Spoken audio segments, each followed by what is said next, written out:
नमस्कार. S news महाराष्ट्रामध्ये पुन्हा एकदा आपलं सर्वांचं स्वागत. एस न्यूज चॅनलची टीम आज आलेली आहे महाराष्ट्रातील बुलढाणा जिल्ह्यात साखरखेडा या गावामध्ये. या ठिकाणी आज संत रामपाजी महाराजांच्या सानिध्यामध्ये त्यांच्या अनुयायांकडून एक दिवसीय सत्संगाचे विशाल सत्संगाचे आयोजन करण्यात आलेले आहे. तर या ठिकाणी आपण पाहू शकतो की त्यांनी संत रामपाजी महाराजांच्या सत्संगाची तयारी कशा प्रकारे केलेली आहे आपण या व्हिडिओच्या माध्यमातून पाहू शकतो. या गावामध्ये त्यांनी प्रचार सेवा पण केलेली आहे. तर माझ्या समोर आपण पाहू शकता इकडे की संत रामपाजी महाराजांच्या सत्संगाचा प्रचार या गावामध्ये कशा प्रकारे केला जात आहे.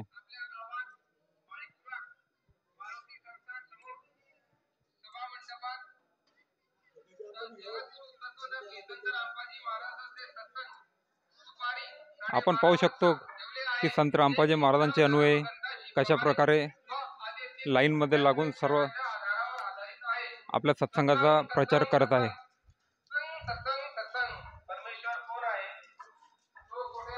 काही अनुयायांकडून त्यांच्या प्रतिक्रिया आपण जाणून घेऊया की कशा प्रकारे ते या ठिकाणी सत्संगाचं आयोजन करीत आहेत.